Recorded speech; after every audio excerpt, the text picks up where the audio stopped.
안녕하세요. 빔 매니저 장동수입니다.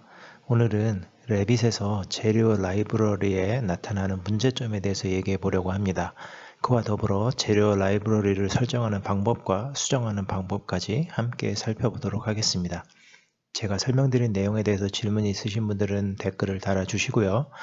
레빗과 다이나모를 비롯한 빔에 관심 있으신 분들은 구독해 주시고 알림 설정도 해주시면 감사하겠습니다.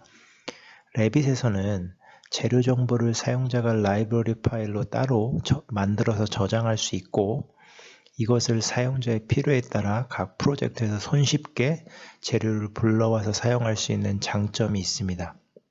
따라서 많은 프로젝트나 회사들이 재료 라이브러리 파일을 만들어서 사용하는 경우가 많습니다. 그런데 이 재료 라이브러리 파일을 사용할 때 발견되는 큰 문제점이 하나 있어서 오늘은 그것을 공유하려고 합니다. 그 문제점을 얘기하기에 앞서 그럼 재료 라이브러리를 어떻게 만들고 업데이트하는지부터 먼저 살펴보겠습니다. 레빗을 열고 관리 탭을 보시면 이렇게 재료 아이콘이 첫 번째로 있습니다.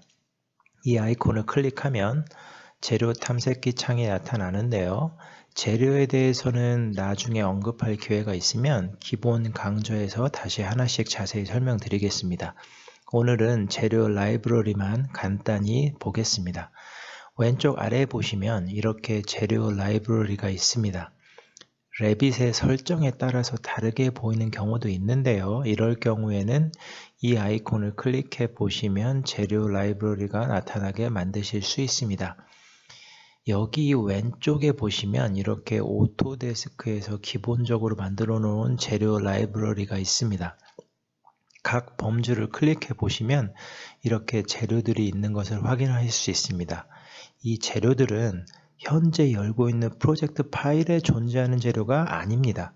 오토데스크에서 만들어 놓은 재료 라이브러리에 있는 재료로 현재 프로젝트 파일에서 사용하기 원할 경우에는 재료를 선택하고 이 화살표를 클릭해서 프로젝트 재료로 추가해야 합니다.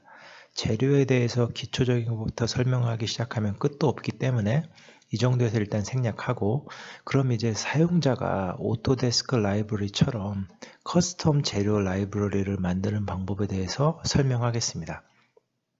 맨 왼쪽 아래 첫 번째 아이콘을 클릭하시면 새 라이브러리 작성이라는 옵션이 있는데요. 이것을 클릭하시면 파일을 선택할 수 있는 팝업 창이 나타납니다. 저는 새로운 라이브러리를 만드는 것이니까 적당한 폴더에서 이름 부분에 그냥 빔 장선배라고 적겠습니다. 그러면 이렇게 라이브러리가 생성됐는데요. 보시면 아무것도 없는 것을 확인할 수 있습니다.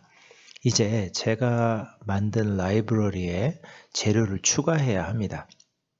추가하는 방법은 현재 프로젝트에 있는 재료 중에서 재료를 이 부분으로 이렇게 드래그하면 추가되는 것을 확인할 수 있습니다.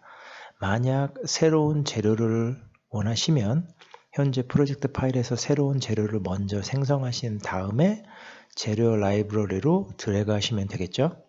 새로운 재료를 만들고 설정하는 방법은 나중에 기본 강좌에서 시간이 될 때 다루도록 하겠습니다. 저는 그냥 예를 드는 것이니까 그냥 몇 가지 재료만 제 라이브러리로 드래그 하겠습니다. 이제 제가 만든 라이브러리 파일이 이렇게 있다고 가정해 보겠습니다.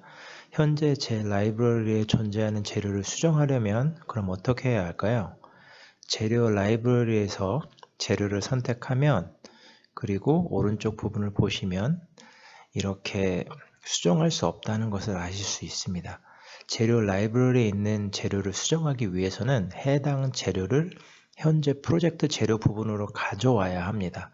이 화살표를 클릭해서 가져오면 지금은 같은 이름으로 이미 프로젝트 파일에 재료가 있으니까 덮어쓸 거냐고 물어보는데요. 저는 당연히 덮어쓰기 위해서 첫 번째 대치 버튼을 선택하겠습니다. 그리고 프로젝트에 있는 재료를 선택해서 오른쪽 부분을 보시면 아까와는 다르게 이렇게 자유롭게 수정하실 수 있습니다. 수정한 이후에는 이렇게 다시 재료를 재료 라이브러리로 드래그 하시면 마찬가지로 팝업 창이 나타나는데요. 업데이트하기 위해서 대치를 누르시면 이렇게 해당 재료가 업데이트 되는 것을 확인할 수 있습니다. 자, 이제 문제를 설명하기 전에 이렇게 재료 라이브러리를 만들고 수정하는 방법에 대해서 살펴봤습니다. 그럼 이제 어떤 문제가 있는지를 살펴보겠습니다. 각 재료에는 여러 탭들이 있습니다. 실제로 렌더링을 할 때 나타나는 실제 재료의 모습 정보를 포함하고 있는 모양 탭도 있고, 기본적인 재료 정보, 그러니까 누가 만들었는지, 어떤 특징을 갖고 있는지 등을 포함한 기본적인 재료 정보를 포함하고 있는 ID 탭도 있습니다. 그리고 레빗 프로젝트 파일의 각 뷰에서 나타나는 재료 그래픽에 대한 정보를 담고 있는 그래픽 탭도 있고, 이 외에도 다양한 탭들이 재료의 종류에 따라 나타납니다. 여기서 문제는 이 그래픽 탭에 있습니다. 모양 탭이나 ID 탭에 있는 정보는 위에서 설명한 방법대로 수정한 다음에 다시 재료 라이브러리에 저장하면 다른 프로젝트에서 수정한 재료 정보를 사용할 수 있습니다. 그런데 그래픽 탭에 있는 이 패턴과 같은 정보를 수정하고 저장하면 이 그래픽 정보들은 제대로 저장되지 않는다는 큰 문제가 있습니다. 제가 조금 찾아보니 이 문제는 이미 수년 전부터 반복되고 있었는데요.